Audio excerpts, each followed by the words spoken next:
Discover real stories of hope, healing, and redemption. Join us on a journey to overcome the odds and bring hope to the world, one story at a time. Every story has the power to inspire, restore, and uplift others. From personal struggles to triumphs, these journeys show how hope can transform lives. These aren't just stories. They're testimonies of resilience and the power of a fresh start. Welcome to the Repurposed Podcast.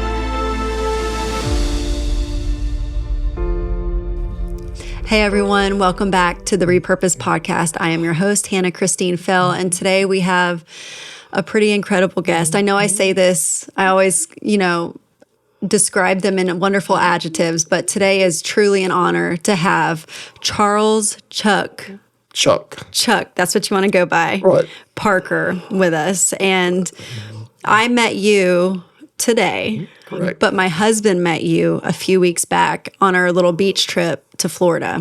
right. He ran into you in the gym. You told him a pretty incredible story about your life and your time in Vietnam. And from the moment he shared, and he's down here with us right now, the moment he shared it with me, I said, can you please ask him if he would be willing to be on the podcast? And after some time, you agreed. I did. You did. So here I am. Thank you so much. And in today's world, they always say what you should and should not say and what's appropriate and not appropriate. But I'm just grateful for the time that you served. So thank you so much for that. And because of you and many other men and women, we're able to sit down here in the safety of our home and share these incredible stories. So thank you. Thank you for being here. Right. Well, so I'm going to start off with just a little bit about you. Okay. Just kind of a few of the awards that you received. Right. Okay, so you were, let me go back because I wanted to check with you. So you were, Specialist for Company A, 2nd Battalion, 327th Infantry. Correct. All right, you were awarded the Bronze Star with V device, Correct. which was awarded for bravery, acts of merit, or meritorious service in direct combat with an enemy.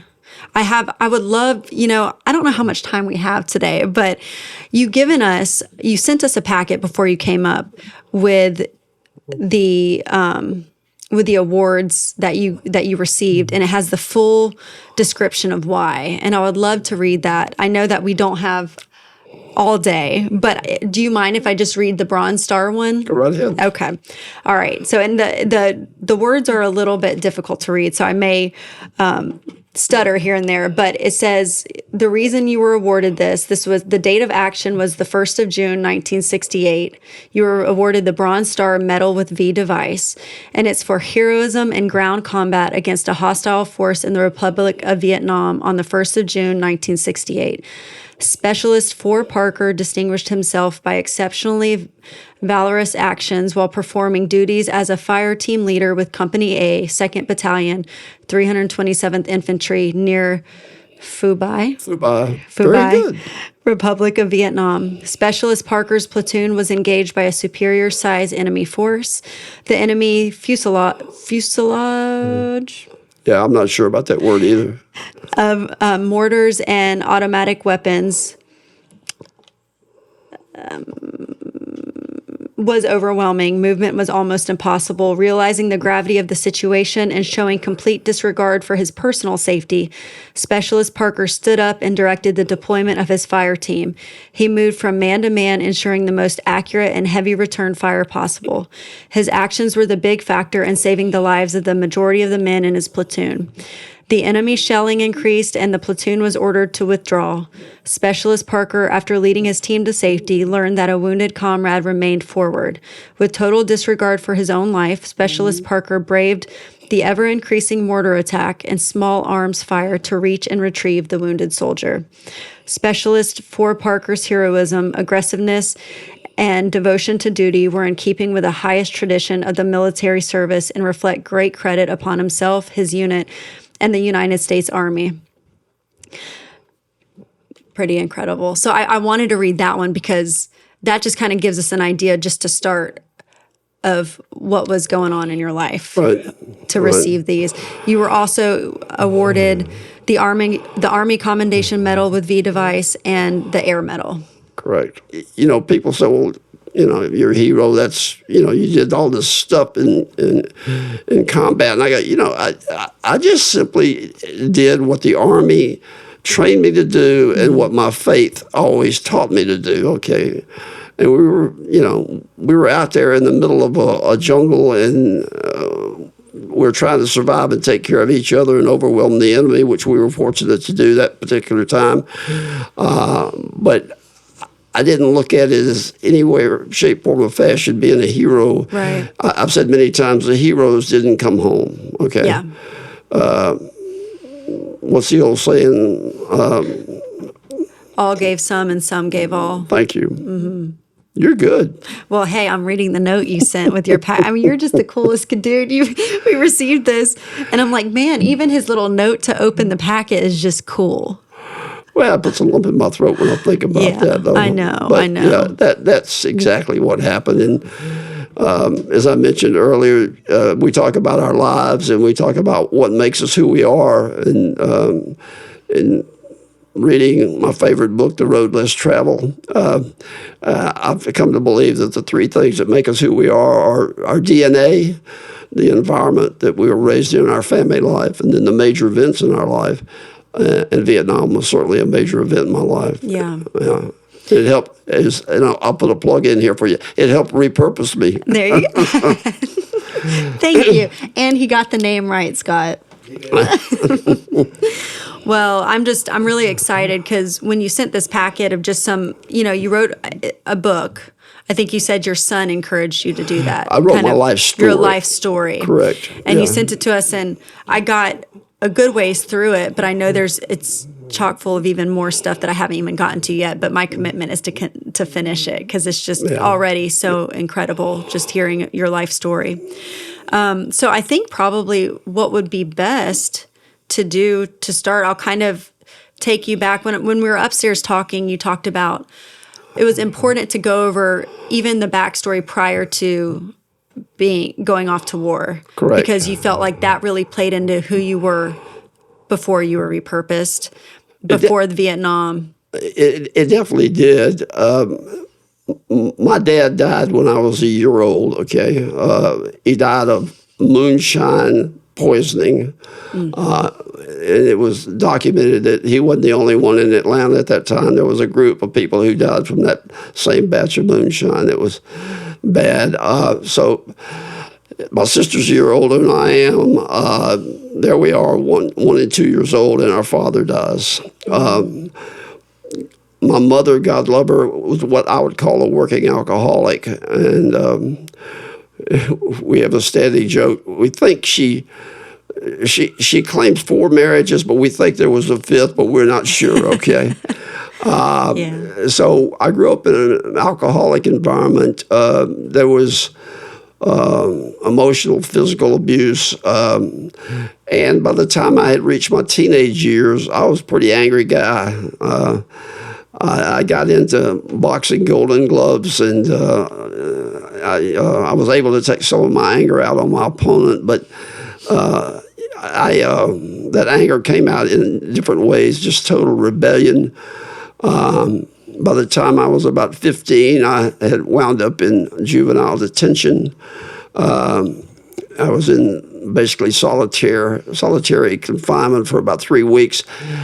They let me out to eat, and then they let me out to visit this psychologist once a day who's trying to figure me out, and I wasn't going to let him figure me out because I was still angry. Anyway, and then as I got into my latter teenage, when I was able to get to where I could drive a car and move about, I wound up in a number of different situations where fighting and drinking was the norm. Mm-hmm. I've spent time in probably 4 or 5 different jails, including Panama City, Florida. Haven't we all? I'm just kidding. Anyway, I just describe myself as a very angry young man and pretty much out of control. Somehow, after I graduated from high school, I was able to pass the SAT and get into the University of Georgia. I like to say that I spent 2 years at the University of Georgia, and I had so much fun they asked me not to come back, okay? My idea of studying was to take my books and go across the main street, go to the local bar, get down to the end of the bar with my books and pull out my fake ID and get my first of many beers and pretend I was studying. Right. I'm going to connect the dots for you now. So one night I'm in there and I'm listening to the music, and all of a sudden this new song comes on. It's Barry Sadler talking about fighting soldiers from the sky. It's a song about Green Berets, and I'm listening to that, and I'm thinking, wow, this is cool. This is really cool. Yeah.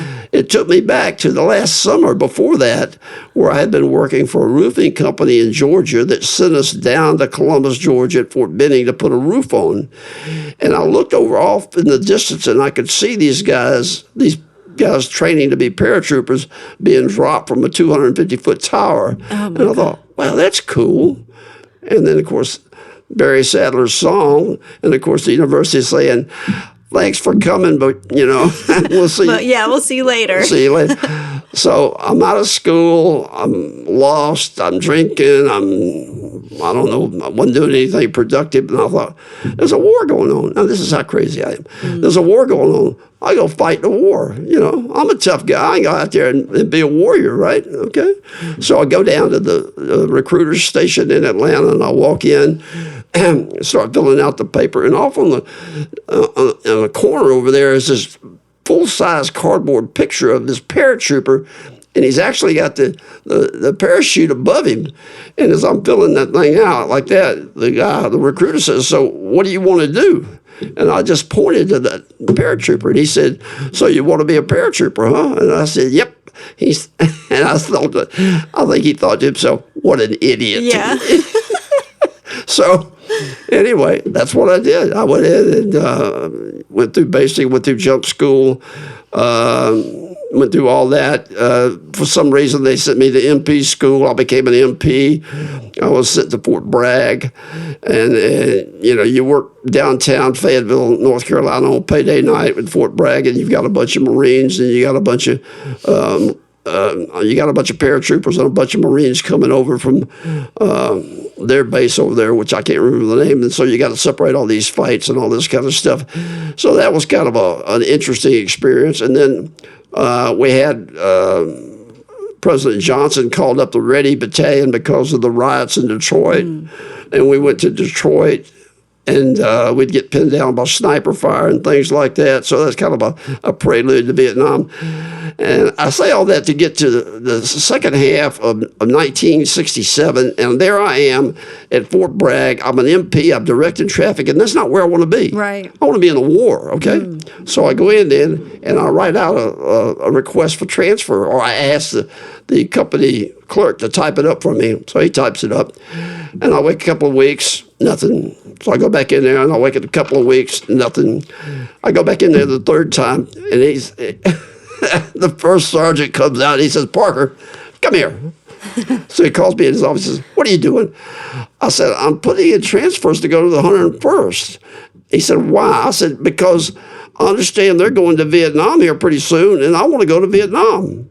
He said, what's wrong with you? I said, I'm not sure. I just want to go. He said, I'll tell you what, if you come back in here one more time and ask us to type up a transfer request for you, you'll be pulling KP for a week or a month or whatever, he said. So then he said, okay. So he sent it in. It came back approved. They sent me over to the 101st. That was about September of 67. And we trained for about 3 or 4 months. Trained really hard. Made one last jump down at Fort Stewart, Georgia, and then we went to Vietnam in what was called Operation Eagle Thrust. At that time was the largest movement of men and equipment that the Army had ever done.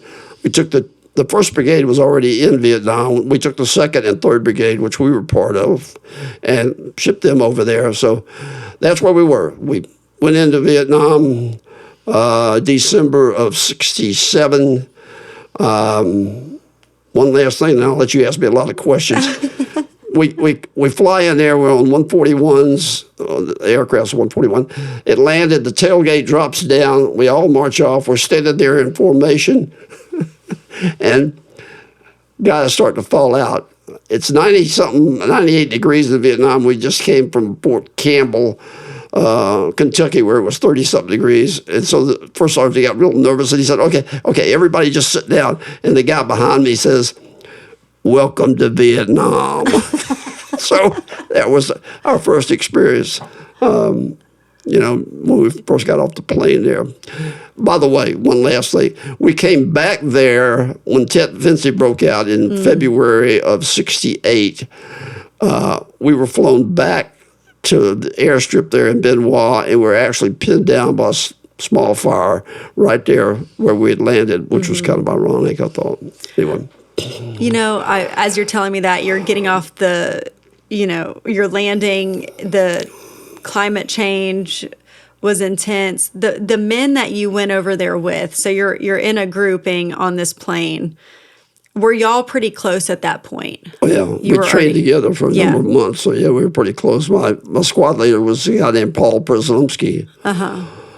And I think I read about him later. Was he the first one? That was the first loss that you experienced? Yeah. Okay. And that was a short while after y'all landed, correct? Yeah, it was right when we came back and got pinned down there at the end of the runway there. We were in a firefight. We were moving off the end of the runway. We had some APCs, armored personnel carriers, that pulled up and said, "Hop in." So we hopped in. They took us around to the other side of this village. We were still receiving fire. We all got out. We kind of fanned out left and right. And then we could see the enemy running across the little rice paddies, have these little mounds in between them, and they were running on those mounds off into the woods there. And so we went running over there, chasing them into the woods, and we crossed this creek. And we got to the other side of the creek, and we're looking around, and I just happened to look back, and I could see one of the bad guys come up out of the water. And I could see him raising his weapon, and I yelled, "Get down!" And I dropped, and he fired. Paul didn't get down. He turned to look at what I was looking at, and when he did, the guy fired his weapon, and the round struck Paul in one side of his head and out the other, and he dropped to the ground right in front of me. And I'm laying there on the ground, and I'm looking at Paul, and he was probably dead before he hit the ground, and his eyes are still open. That was our first firefight. And I remember as I was reading, I wrote down the note, you said it removed the naive thoughts of we win and they lose. Correct. So in that moment, prior to that, maybe you already had a kind of a sobering reality check. But I mean, in that moment, that really just kind of did it for you, realizing what you actually transferred into. Right. Yeah. We were in it. And it wasn't clear exactly why. At that point in my head, I know that the purpose, the stated purpose by our government was to prevent the spread of communism in Southeast Asia.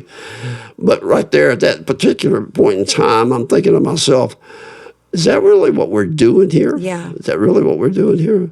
And I had even more doubt as I went through, and we engaged the enemy in other situations over there. So. In that moment, as you're seeing, like you said, the enemy kind of running through the rice fields, and what was your mindset in that moment? Like once you were actually out there seeing these events taking place, like what was your headspace? Were you just like, this is unbelievable? Was it? Well, no, it was like, I'm in my first firefight. This is something, this is before Paul got shot, okay? I'm in my first firefight, so those are the bad guys. We got to go get them, okay? Yeah. And so we're headed over that way, and then we get to the other side of the creek, and that's when I see the guy rise up out of the creek, and that's when I yell, "Get down!" And then, like I said, and I'm laying there on the ground, and Paul, his eyes are still open, and the wound in his head is pretty obvious, and he's dead right there in front of you, and it's like, I was just talking to this guy a few minutes ago. We were. So did your personality kind of take a shift in that moment? Like how you went into that moment?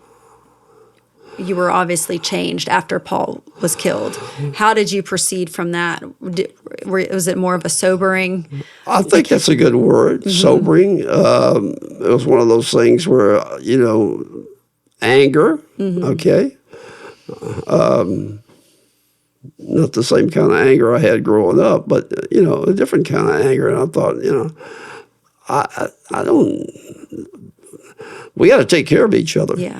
So instead of like flight, it kind of turned you, like the anger kind of motivated you to keep fighting. I think that's true. To push forward. I knew we'd only been in country for a month or so. We had a long way to go. Yeah. We needed to take care of each other, and we needed to be smart about it, and make sure that we weren't the ones that died in the firefight. The bad guys were the ones that died.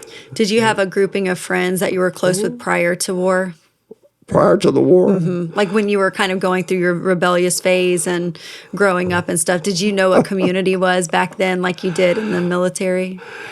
You're talking about when I was being a juvenile delinquent? Yes. Yeah. I had one particular friend. His name was Ray. Ray's still alive today. Those jails I spent time in, most of the time it was with Ray.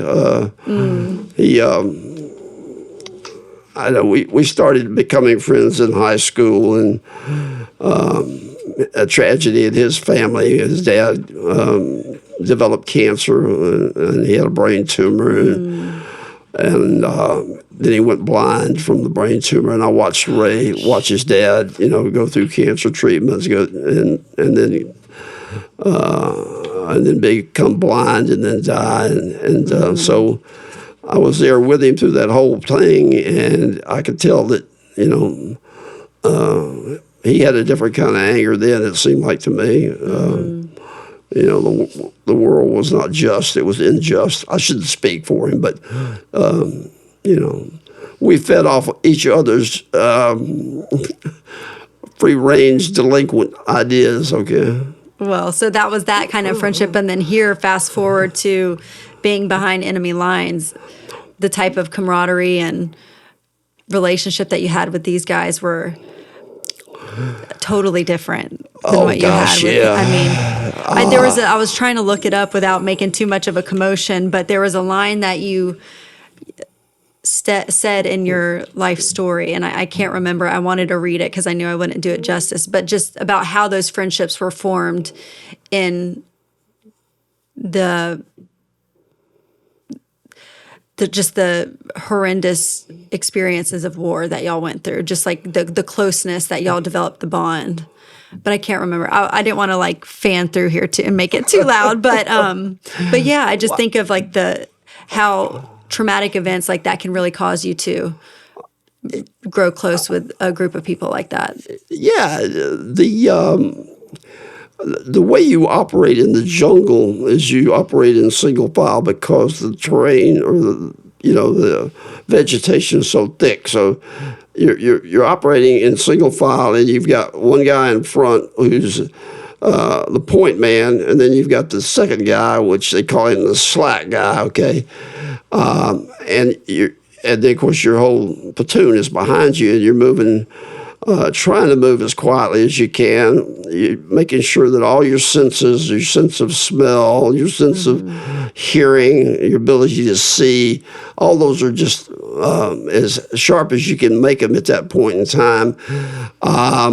And when I walked point, a few times I walked point, the guy I wanted walking slack behind me was a guy named Mouse. And Mouse was a black guy from Detroit, and we called him Mouse. His name is Eugene, but I don't know his last name. I think his first name is Eugene. Anyway, Mouse had these little ears pinned back, and that's how he got his name. That's how he got his nickname. But Mouse was,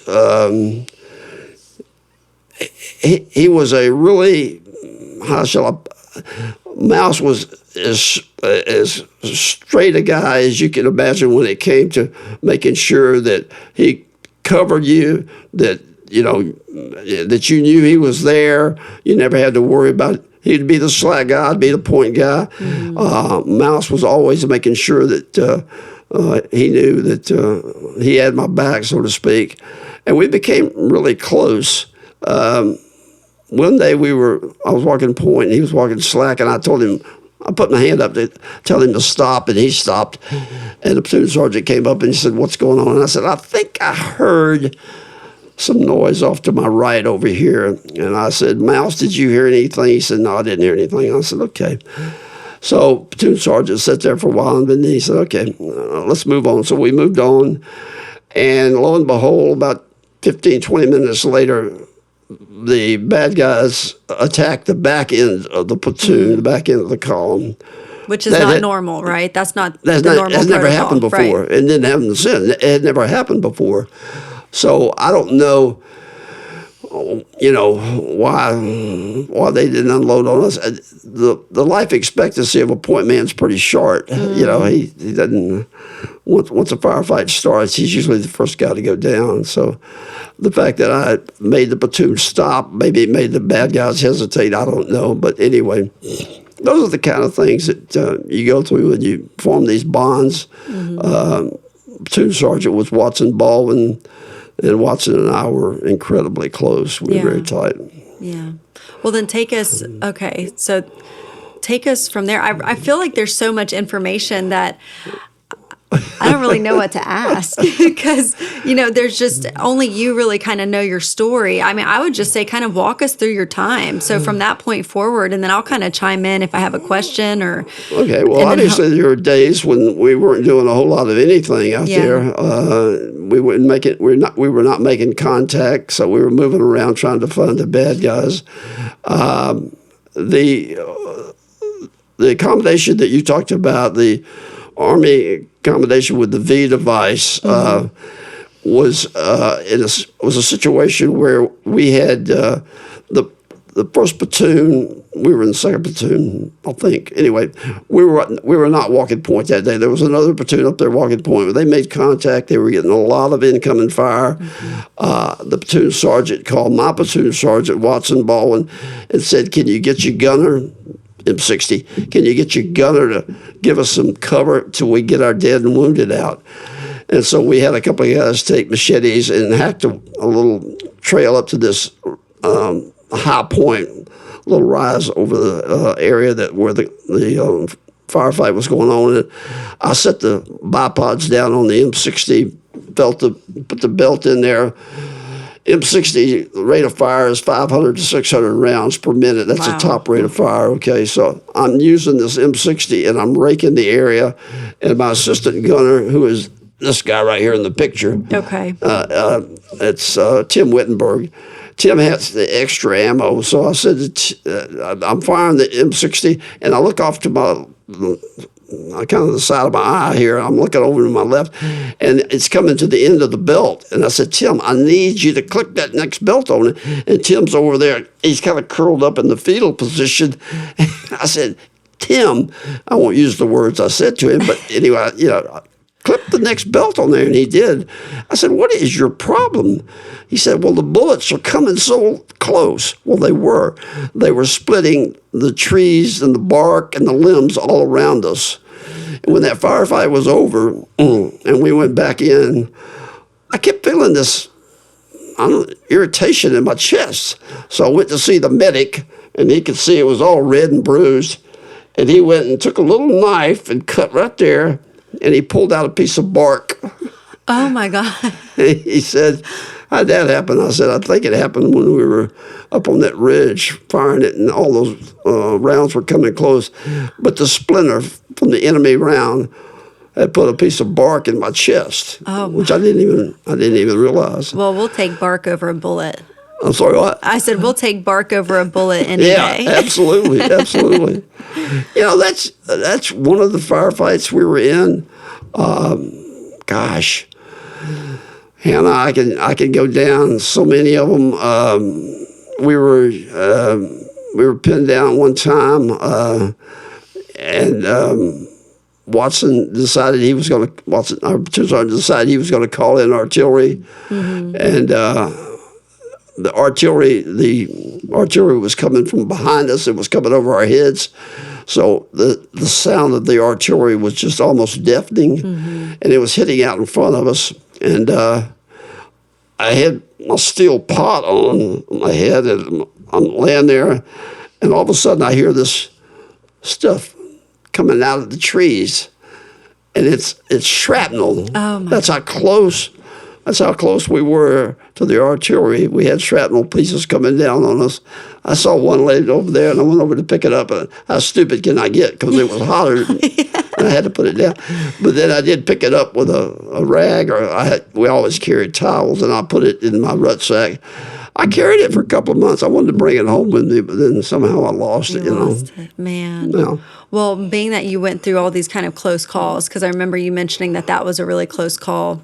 Right there with all the shrapnel, because you said if one of the rounds were to land short, it would have hit y'all. And you did your homework, didn't you? Mm-hmm. Well, I tried to, but that's why I'm like, I'm going to let you take the lead, because there's so many wonderful, a lot of these are hard moments. I'm not going to say that they're wonderful, but just such incredible information, and you paint such a picture where I feel like I'm there and I can see it. And that's why I feel like I do this interview injustice by just chipping in, because you're the one with the story, and it's I can't even begin to try to retell it. I just want you to hit all the points that you find most important for your journey and your repurposing. But I got to tell you one humorous thing that comes out. There's morbid humor that comes out, I guess, in every combat situation. One day we were in the middle of a really tough firefight. We had to, we needed to pull back, dead and wounded. But we were so close to the bad guys that we weren't sure how we were going to go about this. So Watson called in air support. Now, what was going on in Vietnam was, as I said, because the jungle was so thick, the forward air controller who's flying around up there in a little like Piper Cub plane, he really can't see, down through all the jungle foliage. So what you have to do is you pop smoke to tell him where you are. So we pop yellow smoke to tell him, here are the good guys here. And we tell him that the bad guys are either north, southeast, or west of us. And he comes down with his little Piper Cub and he fires, let's just say, red smoke. And he gets a confirmation from Watson, our platoon sergeant, and Watson says, yep, that's where the bad guys are. So he calls in air support. It's normally F-105s, and they come in tandem, two of them. Mm-hmm. So the first one comes over the area, and he comes screaming down. He verifies with the fact that it's red smoke where he wants to drop the bomb. He comes screaming down, and he comes as close as he can. Then he turns up and turns on the afterburners and this noise and everything. He doesn't drop a bomb. He just confirms that is the path that he should take in order to drop the bomb, or the path the next guy is supposed to take. So the fact, and we're listening to it on the radio, the fact tells the second F-105 pilot that is confirmed. It is red smoke where the bad guys are.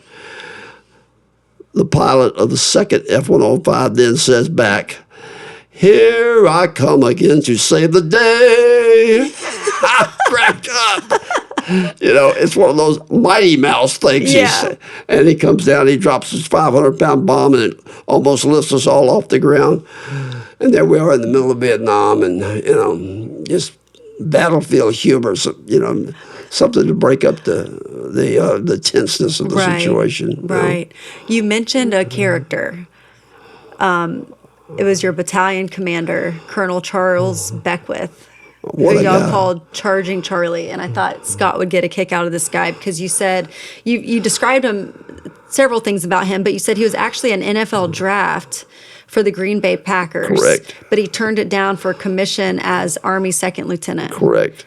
Wow, wild. And then you said that, and I don't know if you want to go into the story with this, but that he got shot with a 50 caliber bullet, and they considered him kind of a lost cause. They thought he was going to die. Did. There was nothing they could do. He actually made a full recovery. He did. And then led y'all into, and I think it kind of comes down, is this when the monsoon season kind of starts? That's where he initiates that? I'm the not order of the, but it was just interesting. I was just like, oh my, I always say that men who go to war, they're just cut from a different cloth. And when you talked about him in your story, your life story, I was like, oh my God, like the fact that he could get up and then lead a whole nother group of men back into, it was, I think you said, what was it, Nevada Eagle? That was the next. That was Nevada Eagle was the plan, so to speak, of how we were going to operate. It was they had put together the battalion had put together how they wanted to go in and operate in the valley, and they called it Operation Nevada Eagle, as to who would go where and who would do what. Now, Beckwith is a legend. I mean, the Army, like anybody that's ever been in and around combat, let's just, not anybody, but let's just say back in the 50s, 60s, 70s, 80s, they all knew about Beckwith. And Beckwith came back to the United States after Vietnam, and he put together a little outfit called the Delta Force up there at Fort Bragg. And those guys up there still talk about him. I don't know. You want me to get into talking about the speech he made? I think that's where I was going. Yeah, and that's what I was pulling up, because I felt like, I know Scott would get a kick out of hearing what he said, and I can just picture, you said he was standing up, speaking to y'all, kind of amping y'all up.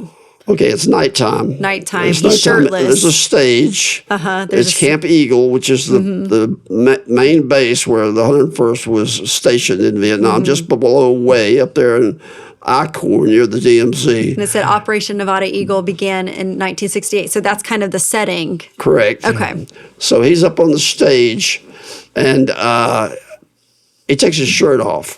And you can see the scars from the 50 caliber rounds, okay? And he starts giving this speech about how we're going to go into the Ashow in the morning. We're going to kick ass. Some of you are going to get wounded. Some of you may die. We all need to take care of each other. But at the end of the day, we're going to run the bad guys out of there. Now, his language is much more flowery than mine, okay? But the battalion had been called the No Slack Battalion. That was the motto of the battalion. Well, when Beckwith took it over, he added the F word. Right. Yeah. For creative emphasis. Right. So anytime you saluted anybody or had any interaction with the officers, you always had to go, no effing slack, sir, no effing slack.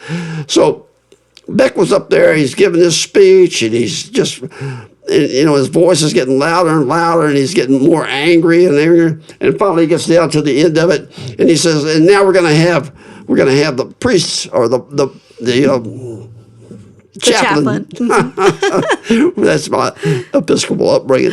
We're going to have the chaplain come up here and say a few words, and the chaplain walks up, and Beckwith does it to him. He goes, no effing slack. And of course, the chaplain says the same thing back to him, and I couldn't help but laugh. And I thought to myself as I'm watching that, this could have been straight out of Hollywood. Right. I mean, this guy is just, is dyed-in-the-wool warrior, okay? Yeah.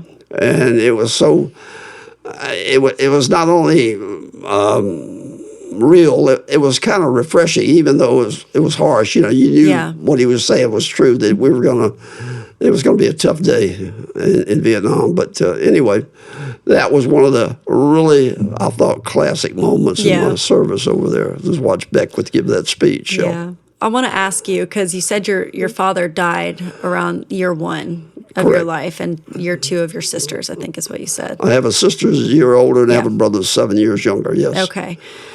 How, being that you grew up really without your actual father, I know you said your mother married and remarried a few times. Just a couple. Just a couple times. How was it being surrounded by such strong, I'm sure they all had their weaknesses and their vices, but to you, how was it being around these men in these leadership positions. Did that have an effect on you? Well, let me just say this. My grandfather, who lived next door, became my father figure. Oh, okay, good. And he was a very gentle man, a very kind man. Even when he retired from his job at the life insurance company in Georgia, I was throwing a paper route. He said, why don't we enlarge the paper route and I'll throw papers with you? So he tried to keep me from going off the rails. He wasn't successful, but he tried his best. He had this pretty cool habit, and I don't even think he realized it. Maybe he did. I don't know if you've ever heard of the Socratic method of teaching, okay? It's asking a question and getting a question back. In other words, I would say to him, Pappy, that's his name. That was his name. And that's my grandfather's name, by the way. We have 4 grandchildren. Yeah. I would say, Pappy, why does Mother drink so much? And he would say, why do you think she drinks so much? So he would answer a question with a question. I learned years later that was what Socrates would do. But at the same time, I think the common phrase became critical thinking, okay? Right. So I think he was creating a little bit of critical thinking in my mind, with not letting me off to accept somebody else's answer or reason or excuse, but I had to figure it out for myself. Anyway, let's go back to what you were saying. He was there for me, but he wasn't this macho. He wasn't this man's man, okay? Right. But then I got into the Army, and I ran into the man's man. But I had already bumped into guys like that. Most of them weren't very. I mean, they were like me. They weren't. They were street kids. Okay, they were still tough, and they were all that kind of stuff. But they weren't like these guys in the military. They were not only tough, but they were committed, and they were patriots.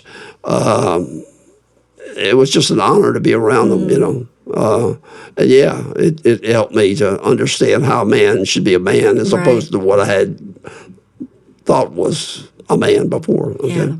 Interesting. I was just thinking about that with Beckwith and you telling this story about him. Well, let's kind of move forward, because I think kind of where I saw your story going after that, and I think a pretty significant part or moment in your life kind of happened around monsoon season, right? You were telling us a little bit about that upstairs. Let's go to the next morning after Beckwith made that speech. So we went out to get on the helicopters. I'd never seen so many Hueys. There must have been, 50, 60 Hueys. So a fire team gets on the Huey. There's 6 of us, 3 guys on one side, 3 guys on the other side. So we're on the third of 5 choppers. The first group going into the Ashow. We're on the third chopper out of 5 going in. And he comes in and he lands. By the way, the last time, the last time any Americans had been in the valley was 1963, when a Special Forces group got overrun, okay? So this is 1968, so we're 5 years later. So we're coming in low and fast, and there's gunships, Apache gunships on either side of us, raking the area, because we knew it was a hot LZ. We knew the bad guys were there. So the chopper that I'm on, he comes down, he hovers, he doesn't land. He hovers maybe a couple of feet off the ground, and then we all jump out and lay flat till the helicopter pulls away. And I'm looking in front of me after I jumped off the helicopter, I'm looking in front of me, and I see all this barbed wire. I'm thinking to myself, I'll be darned if they didn't land us right at that same Special Forces camp that got overrun. That's typical of Beckwith to do something like that, okay? But then I looked off to my left, and the chopper that I had been on, he dips down. And I guess that's one of the maneuvers the choppers do. They kind of dip down, and they turn, and they try to gain altitude. Well, about the time he dipped down and he turned, they hit him with an RPG, okay? And he burst into flames. Now, that's the same chopper we just got off of 15 seconds ago. And he just starts slowly going to the ground, and he hits the ground, and he bursts into flames again. So within a minute of going into the valley, we have 4 KIAs that we got to retrieve the bodies for, okay? Because there's 2 door gunners, and there's a pilot and a co-pilot. So we go over there, and Well, let me just say this. Burned bodies are not a pretty thing. And we did what we could to put what was left of them in body bags and to get them out of there. But that was our first experience in the valley. Wow. Yeah. Tough day. That's the mindset you're going into your next Well, mission. You know, After seeing that, Beckwith has already told us it was going to be a hot LZ. He had already told us there was a bunch of guys in there, bad guys in there. We didn't know how many there were. There was a lot more than even he thought. I think the Ho Chi Minh Trail. It made me. Some people that haven't studied Vietnam don't realize what that is. The Ho Chi Minh Trail is the way they brought ammunition down from the north into the south, and it was an actual trail, and that particular trail ran right through the heart of the Ashow Valley. Okay, so we knew that there was a lot of activity in there, but and you could see the pictures of what we found in there. Well, tell us a little bit about that, because I do have the pictures here. You said it was one of the largest caches of... At that time, it was the largest cache. We had gone, started up a hill one day and got a lot of return fire, mortars and the whole bit, came back down off the hill, dead, wounded, whatever, and called in artillery, called in the airstrike. We were all sitting down there, leaning back on our rucksacks. We'd pretty much run through our ammunition. A couple of resupply choppers came in, and on one of the resupply choppers was Beckwith. And he's over there, and he calls all the NCOs, the platoon sergeants, and everybody over, and he's talking to them. We can see him over there talking to them. And Watson comes back, Watson Baldwin, platoon sergeant, comes back and says, "Okay, there's more ammo over there. You guys go load up on your ammo." And he said, "We're going to go back up the hill." And I'm leaning back on my rucksack, and these guys start cussing and moaning and groaning and everything. And I couldn't help it. It just came out of me. I said, "What are you guys bitching about? You're getting paid $55 a month jump pay. You're getting paid $55 a month combat pay. I mean, it's a great job." Oh, they didn't like that. But anyway, like I said, it just came out of me to say that. But yeah, we had to go back up the hill. Night came, we dug in. Next morning, we weren't getting as much sniper fire as we had been, and so we started moving up the hill. We were taking out snipers. And then all of a sudden, we realized that they had left. And I guess they'd had enough of the airstrikes and the artillery, and we started digging up. We started realizing there were all these caves and holes in the ground and caves, and we came across these enemy weapons and things. We brought them down off the hill and we laid them out there. That was for the photographer from the Stars and Stripes to come take pictures, and Beckwith got to stand over there next to all that, and he got the glory. That's okay, whatever. Well, going back to you retrieving the bodies from the helicopter, there's a part in your story where you said y'all settled in for the night, but similar to staring at Paul's opened eyes after he was killed, your mind couldn't erase the picture of burned bodies. Do you feel like as you began seeing more and more of your friends and your comrades getting killed and these traumatic experiences, do you feel like your mind, did you start shifting? Did you ever start losing some of the momentum you had initially going in, or how were you developing as an individual experiencing these things? I think I went from this is war and I can go fight and kill and I'm tough to I just need to survive. Yeah. Yeah, I need to survive and I need to take care of my buddies here, and we need to go home. The basic necessities. Yeah, we need to survive and go home. Yeah. And most of us were able to do that. A lot of us weren't. But anyway, yeah, it changed from, as you say, that warrior type mentality to we're going to survive. Yeah. I mean, we were all still warriors, but we were warriors who... A little more humility was... Yeah, I mean, when you go through an area one day and you have a firefight and you overtake it or you clean it out, you kill the bad guys, and 2 weeks later, you're coming back through the same area, okay, and you run into another firefight, and you think, well, what's the purpose here, okay? Right. I mean, we kill them here, and then all of a sudden they show back up in the same place 2 weeks later. I didn't see an end game. Right. Okay. Yeah. There didn't seem to be an end game. Okay. I can't imagine. Yeah. Well, okay. So then where do you go? Y'all found the weapons. Y'all kind of restocked. What happened next?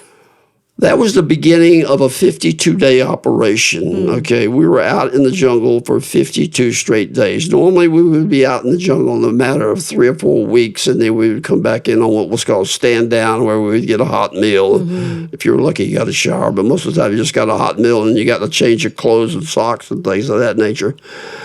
We were out in the jungle for 52 days, and that was Beckwith's desire. He didn't want to quit. He wanted to keep going and keep going. So towards the end of the 52-day operation, we'd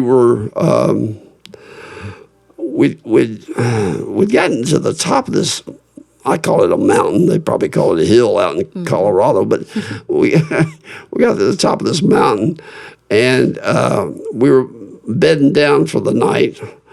And normally what I do is I will put out a tripwire about 15 yards in front of my position, and then about 5 yards behind that, I will put a claymore mine, and then I will run the claymore mine wire back to my position. And at night in the jungle, and that tripwire is connected to a flare, okay? So in the night in the jungle, you can put your hand 2 or 3 inches in front of your face and you can't see it. It gets that dark at night in the jungle, okay? So it had gotten dark. We'd finished eating our sea rations or whatever. We may have been sitting around talking a little bit, whispering more than anything. And all of a sudden, that tripwire got hit, and the flare went off, and the whole jungle just lit up. And I heard a gasp, and I knew the gasp came from the person who had tripped the wire, and I knew that had to be the bad guy. And I reached over, and I grabbed the claymore mine detonator, and I hit the plunger.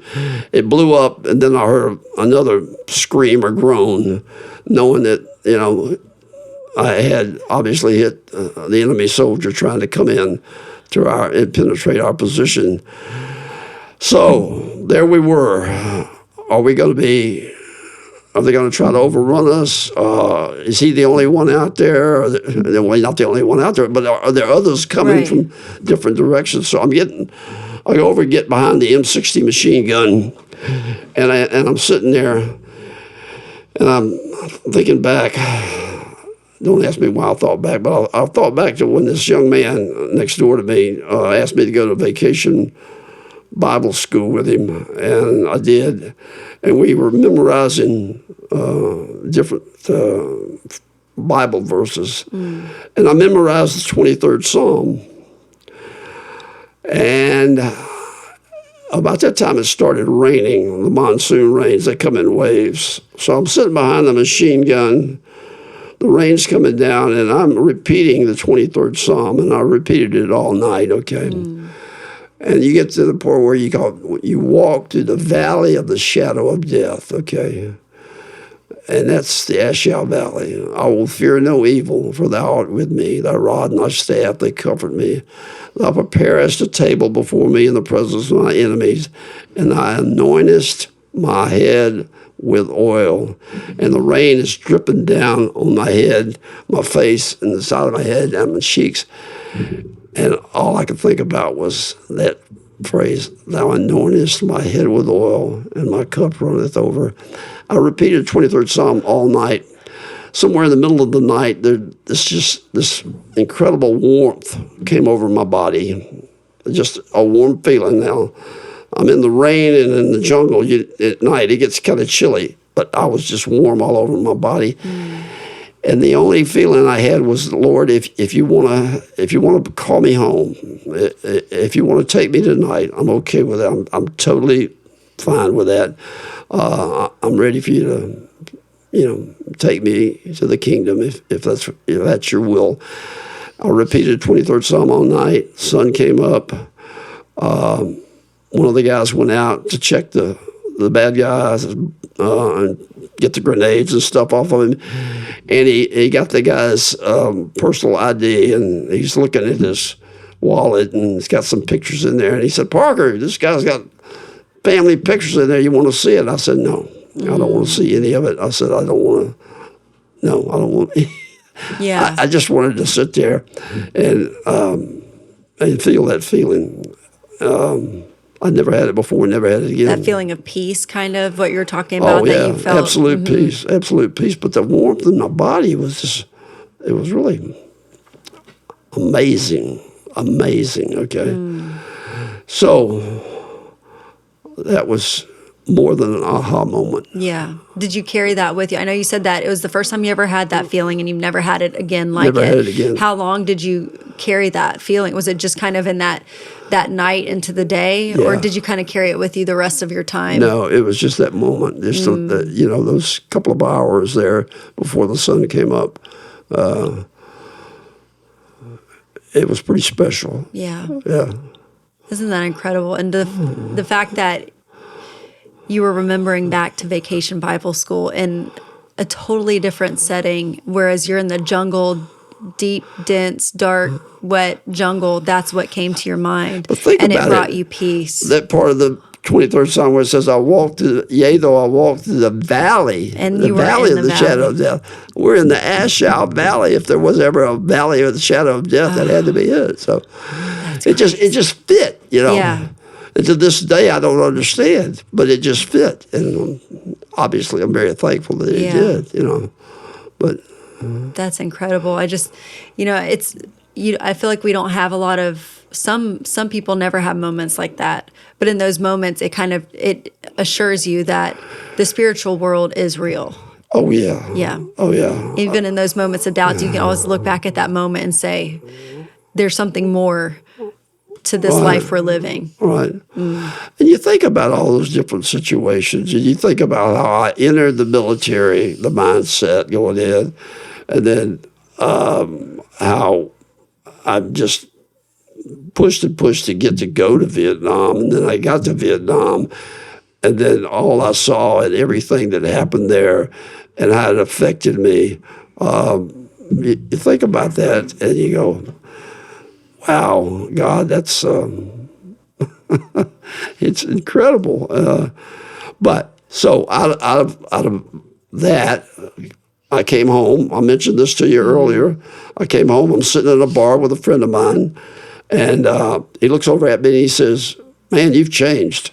And I said, "Yeah." I said, "You'll change too when you get in touch with your mortality." Yeah. Talking about death. Mm-hmm. And as the years went by and as my faith grew, I changed that, and I say now, you'll change too when you get in touch with your immortality. Okay, God is good. For whatever reason, He's blessed me in so many ways. I've got a wonderful wife, 55 years of marriage, never a cross word. She hates it when I say that.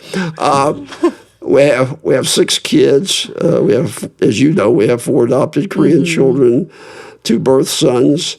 We have 4 wonderful grandchildren.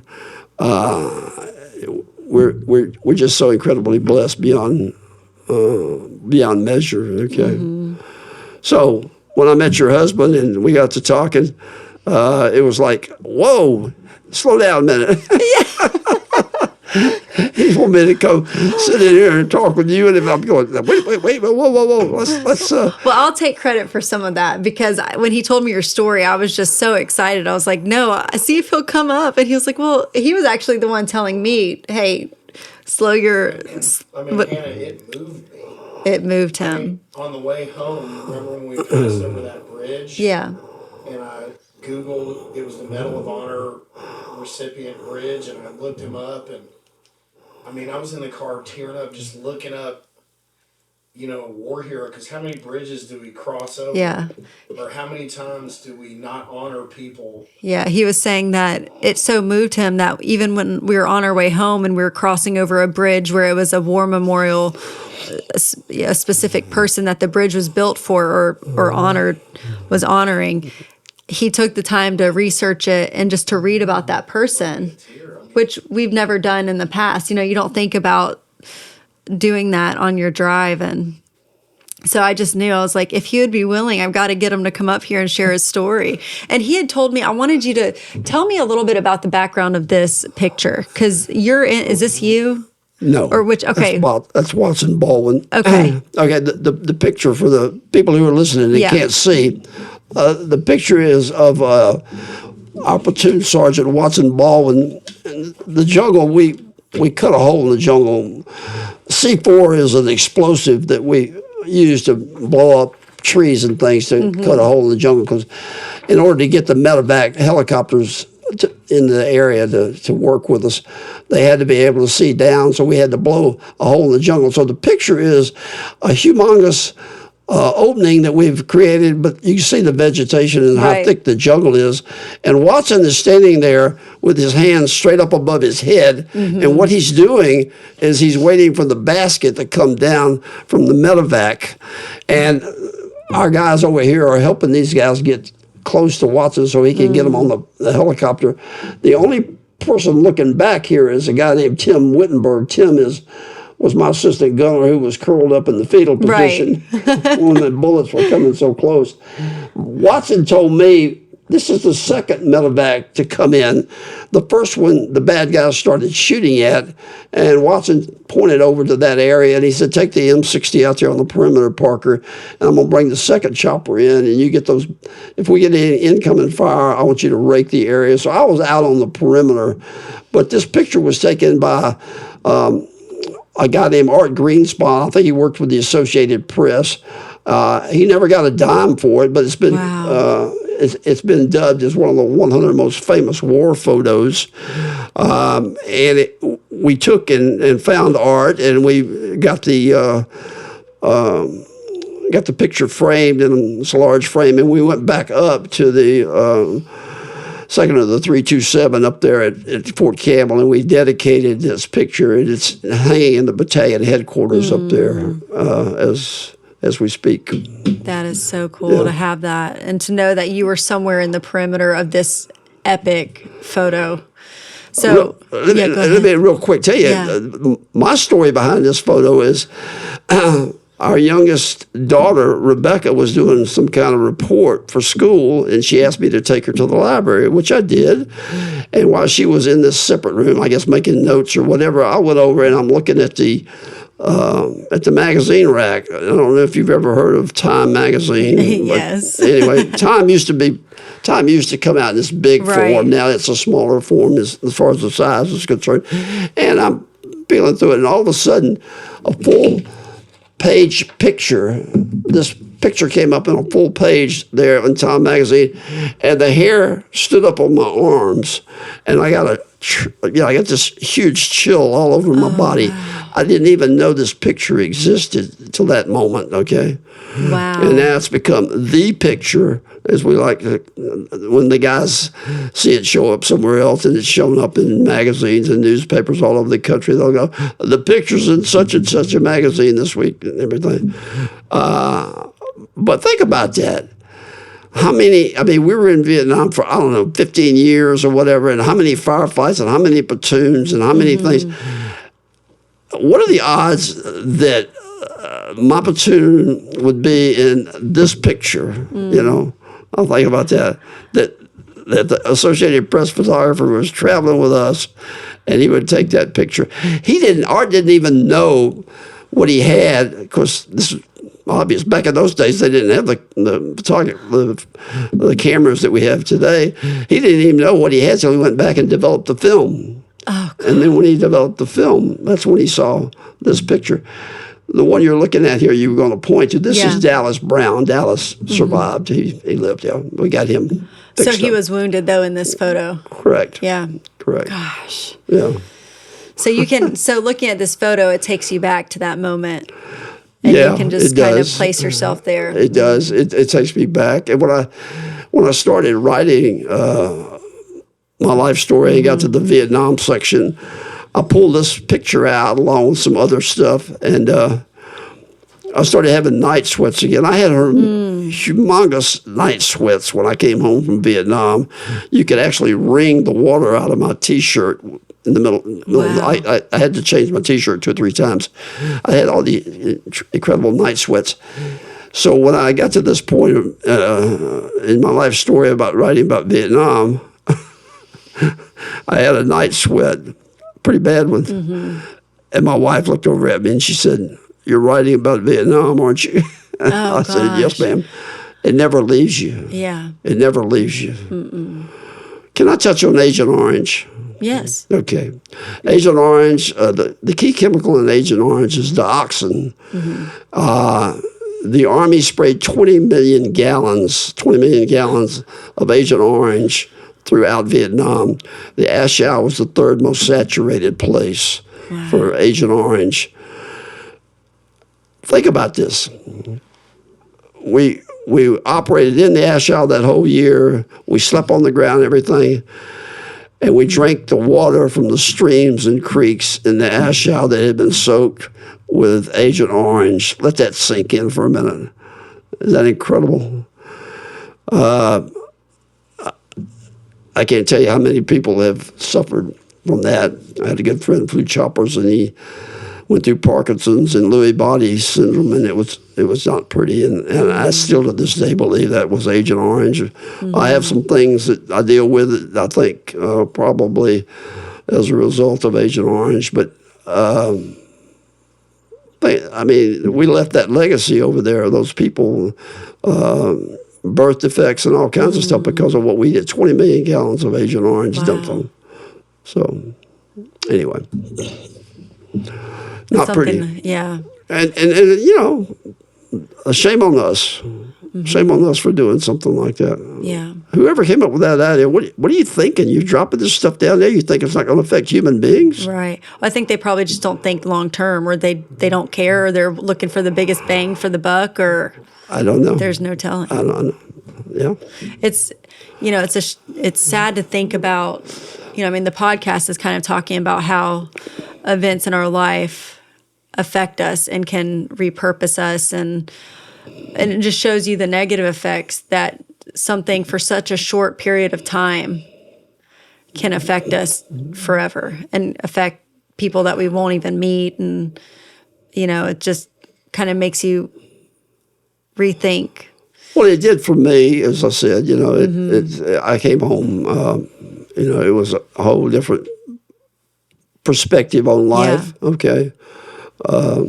Well, tell us about that. Tell us, like, okay, so from that point forward, how much longer were you in? Is there, and then kind of merge us into civilian life once you got back in? I was stationed at Fort Benning. I was in charge of a live fire range down at Fort Benning.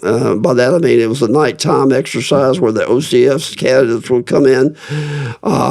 There was mud and barbed wire and a hill about 100 yards downrange that these guys would have to crawl under the barbed wire and through the mud, and they had logs in there and everything. It was like, here's how you're going to have to, you're going to have to do some of this kind of stuff in combat, and you're going to this is how you get to the enemy position, is crawling around, all this kind of stuff. And it's a nighttime operation. We had the M60 locked in position, left and right, and elevation. It couldn't go any higher.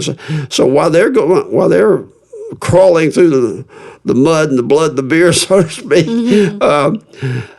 and we've got simulated artillery coming overhead and everything.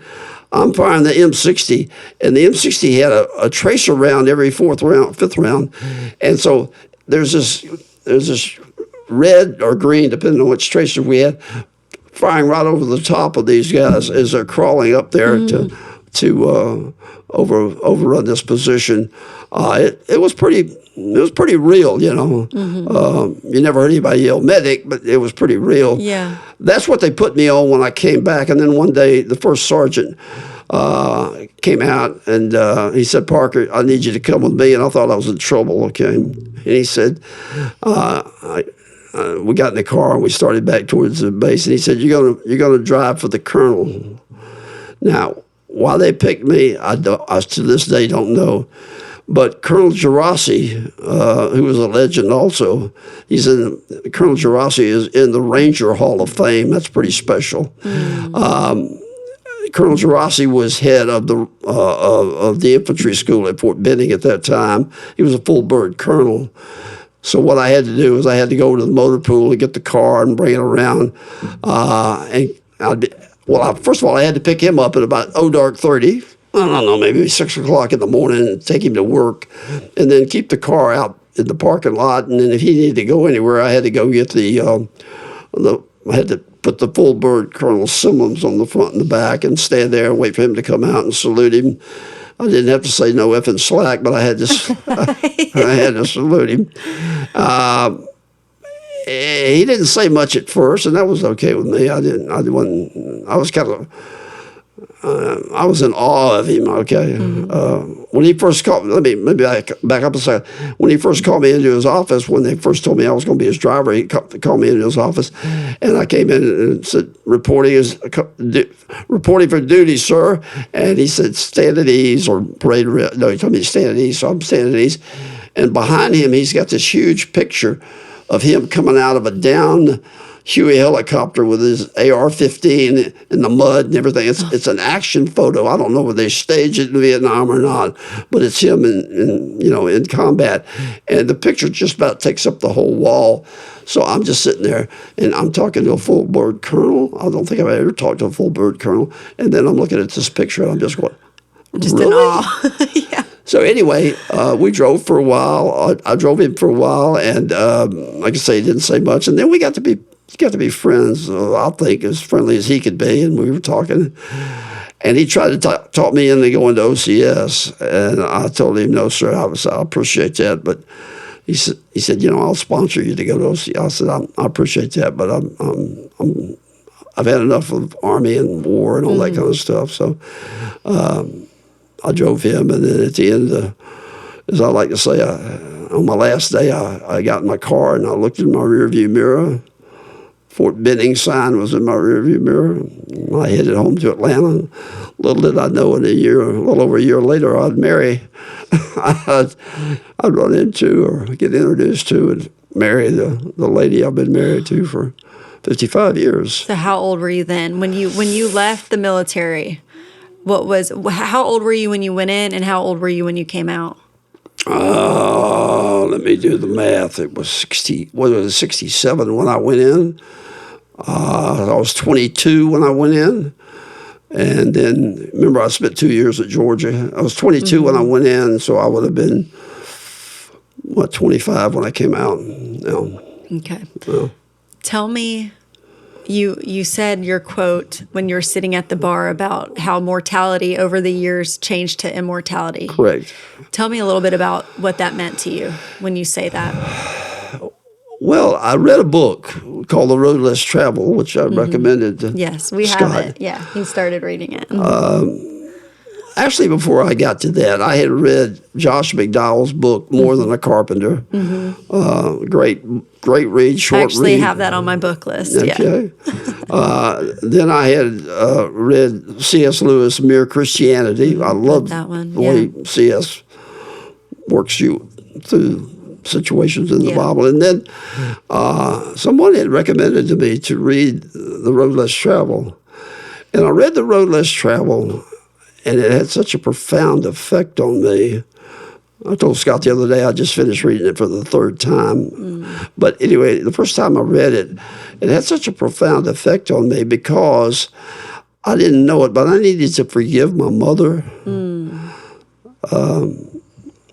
My mother was physically abusive to me at a time when it was, a crucial point in my life. Anyway, I needed to forgive my mother, but I didn't know it. I had a lot of built-up anger to her and everything, but I kept reading that book. And in that book, Scott talks about that, the need for forgiveness, the need to be able to transform your anger into something other than resentment and hate and whatever. And I can remember I'm like 40-something years old, and I'm riding down the Stone Mountain Freeway going home, and I had the road less traveled on tape by then, and I'm listening to the tape. I'm listening to him talk, and it's like, man, he's talking to me. I can hear it. And I start crying, and tears start coming down my cheeks. I'm, like I say, mid-40s, and I start crying. But that was another aha moment. Not like not like in the jungle, but it was one of those things where God was saying, you need to forgive. You need to forgive. It's time, yeah. And I was able to, at that moment, start that process and work through it and forgive my mother. But up until that time, I had just so much anger towards her, Mm-hmm. But anyway, those books. There have been people that have come into my life. I had a priest at the Episcopal Church, Hunt Comer, touched my heart. Buddy Hoffman, Grace Fellowship in Atlanta. Buddy, just amazing man. God took him home too soon. He touched my heart. I have a pastor right now, Ronnie McBrayer, Simple Faith, over in Santa Rosa Beach, Florida. Everybody should at least once in their life go listen to Ron. Yeah. Listen to Ronnie preach. He's just an amazing guy. I was going to say that there was oh gosh. I'm trying to think. Andy Stanley. Oh, yeah. Mm-hmm. Charles Stanley's son. I love listening to Andy preach. There's a black preacher, Tony. Helen's going to kill me. Tony Evans. Oh, yeah. Have you ever listened to Tony? Mm-hmm. I love Tony Evans. Yes. So, reading and listening to these guys, just my faith just grew and grew and grew, and then, we're adopted kids and going through all that. And that was, we're still going through it. 3 of our adopted children are special needs, Okay. And we actually lost one to COVID a few years ago. Oh, my goodness. I am so sorry to hear about And we that. still have a couple that it's a day-to-day thing, but, they're pretty high functioning. They go to work most days. Most days. But we have 4 beautiful grandchildren. Right. And they're just as special as they can be. Yeah. I tell people, God's gift to our old age is grandchildren. Right. I'm telling you, that's God's gift to us. It's your reward. It is. It is.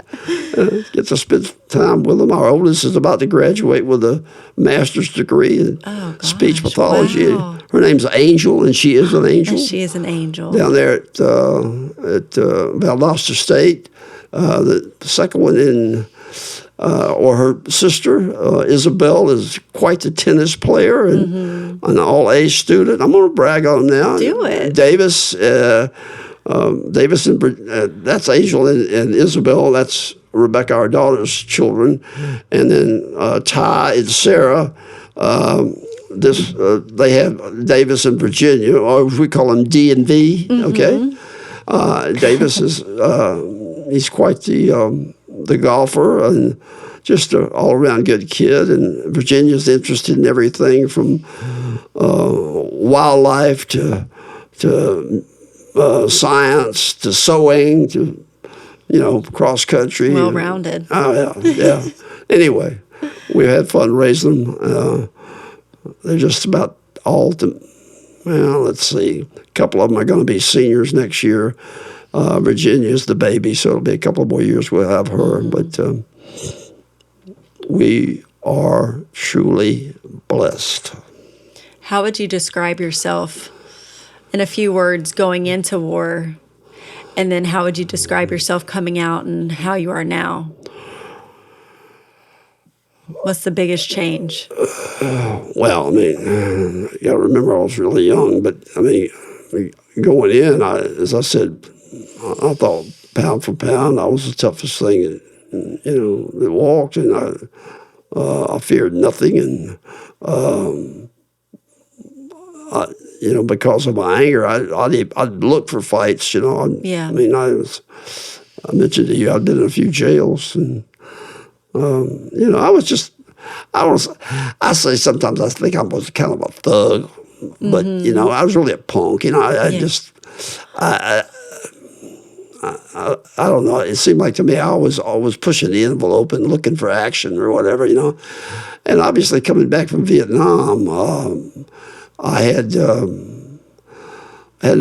new perspective because of the instantaneousness of death and the suffering, the futileness of it all. Does that make sense? As far as that war was concerned.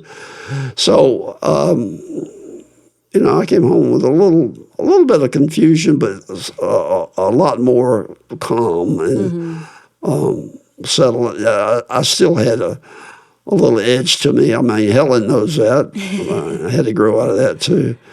But it was probably, if not a 180 change, it was pretty close. Yeah. Okay. What was your process? Because I know you mentioned dealing with some PTSD with the night sweats, and I'm sure other areas of life, and talking about the forgiveness that you had for your mom from the little bit of trauma that you had during childhood. What has helped you get past a lot of that, those effects of war and childhood? Because I know some people listening may say, oh, I had, or I'm still trying to get over these traumatic life events or experiences that I had that are really just seeming to kind of weigh me back or hold me back or weigh me down. What would you say would be, how did you and how are you operating in life to bring healing over those areas and get past some of those, besides the forgiveness of your mom? And yeah, Scott, your husband and I talked about this. I had become a student of human beings, and that was via the faith. I wonder why this person's this way or this person's this way. But, you come to realize everybody's perspective is different. You can be looking at the same picture and you have a different perspective, or you can be looking at the same family drama issue and you have a different perspective on it, okay? For whatever reason, God planted a seed in me that has continued to grow to this day, that I want to know what makes people tick. I want to know why we can't, as human beings, why we can't sometimes figure things out. What's holding us back, okay? Peck in his book, I'm going to keep going back to the road less traveled. Peck in his book talks about, we start out with discipline, and with discipline, you can do anything. I don't think I can quote him there. And then from discipline and disciplining your life, you move into understanding love and trying to not only give love, but to receive love and understand how you and the one you love sees things. And by the way, men and women are different, so it helps to have that. And then he talks about going from discipline to love to God, because once you get to the point where you realize the importance of both the discipline and the love that you need to share and receive, then you realize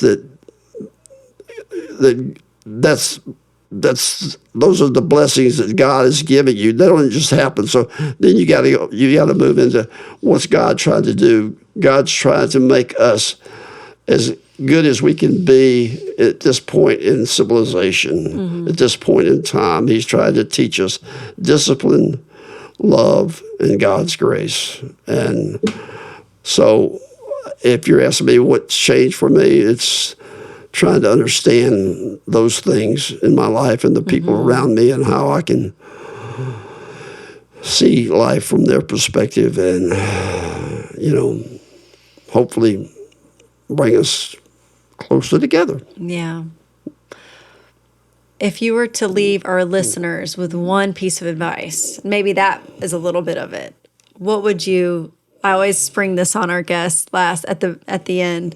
What would you leave our listeners with? Your biggest life lesson, your biggest piece of advice for somebody? Just in knowing your history, what you've experienced, what you've gone through, your family now, what you're doing in your current life, what would you say? I would say, as best you can, understand yourself, and as best you can, understand how God wants you to fit into this group called humanity. I'm not coming up with the right words. Every day you come in contact with all different kinds of people. Some of them you know, some of them you don't know. Everybody has a story. You and I have talked about that. So while you're going down that road, if you can just take that time to listen and to learn from somebody that maybe a year or two or 10 years ago you wouldn't listen and learn from, then I think you're making that step forward in terms of love and in terms of moving towards God, okay? Mm-hmm. So if I can shorten that, is if I can, in my quiet time in the morning and during the day, if I can move a little bit closer to God and maybe at the end leave this place a little bit better than I found it, mm-hmm. then I think I've done what He wants me to do. Yeah. Maybe so kind of like see people with compassion and understanding, knowing that everyone's a little different. We might not understand them all, but we can learn something from the person, from each person. Listen to people. Listen to people. You'd be amazed that when you sit down and talk to a child or a teenager or whatever, sometimes you can't get the teenager to talk, but I told them they go through the cowboy stage. There's 3 words: yep, nope, and maybe. But sit down and listen to a child talk. So, if you could just sit down and listen to that, you go, wow, you're too busy before maybe or whatever, and that's okay because we have times in our life where we're too busy. But if somehow, in other words, don't get stuck. Keep growing. Keep growing. Keep trying to understand yourself and the world around you. Yeah. That's Close? great. Yeah. Okay. When today, when I was in the process of, reading through some of your life story and just kind of familiarizing myself with everything you went through and your medals and your time in the military, I was talking to my parents because my uncle, who is now probably mid-80s, was in Vietnam. He did 2 or 3 tours there. And it just reminded me when you're saying just always kind of try to figure out who you are, what you're doing, what your purpose is. And I was talking, I called him to just kind of say, hey, tell me a little bit about your time. I've never, when you're an adult, you think more about questions that you wish you asked, Right. And luckily I still have him in my life. And it was so neat to hear him say, because he was a helicopter pilot, and he was shot down 3 times. And he said 2 of those times, for a fact, I should not have lived. And he kind of recounted a few stories that he had of where he just knew there was a divine hand of protection on him. And it was neat to hear him at age 80 something say that I still pray every day. I ask God, what is my purpose? Right. Why am I here? Why have you spared me? Right. And I think that we always need to be asking that. And I think sometimes we can go through seasons or maybe we've found what our purpose is, but I think to always have that heart and that hunger to always be walking in it, to live a life of purpose, to leave this world better than we found it. Well, what you just said, what I said, and what your uncle said is what you've done. You were in the clothing, leather repurposing, I may misspeak here, business, but you felt there's something deeper in that word and in what you were trying to do. And so you wanted to apply that word to people in their lives. Yeah. And that's what you're doing. So you're doing exactly what I said. You said, well, where are you in your life, and what's all this mean to you and everything? Well, you're doing it. You're learning, listening, learning, and growing. Isn't that it? Isn't that what we're supposed to? You're right. Yeah. You're right. So, I mean, anyway, I love your story. You told it to me before we started this. I love it.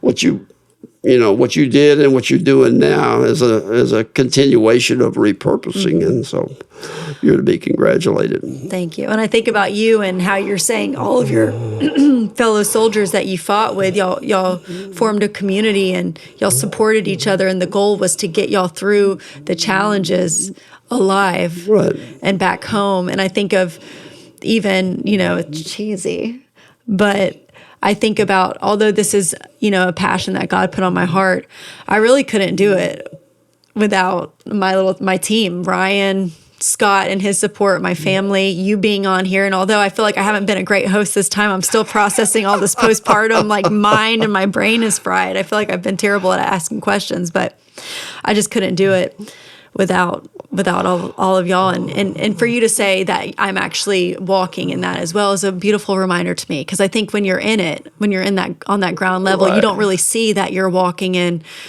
that prayer, like, God, what is my purpose? And I feel like I am living, at least for this season, for the most part, a purpose-focused, purpose-driven, trying to life. Of trying to make the world a little bit better. I don't think there's any doubt in it, And if you come away when you're interviewing these different people, if you come away with 2 or 3 different nuggets, it's all worth it. Okay. Yeah, it is all worth it. Yeah. All right. Yeah. Well, is there anything else you'd like to add before we close out our interview? I know I've kept you for a good bit of time, but no, it's fine. I could tell you different stories, and we could go on for a long time. I think you got a feel for what I went through in Vietnam. I hope you did anyway. Yes. I think you got a feel for who I was before, who I am now.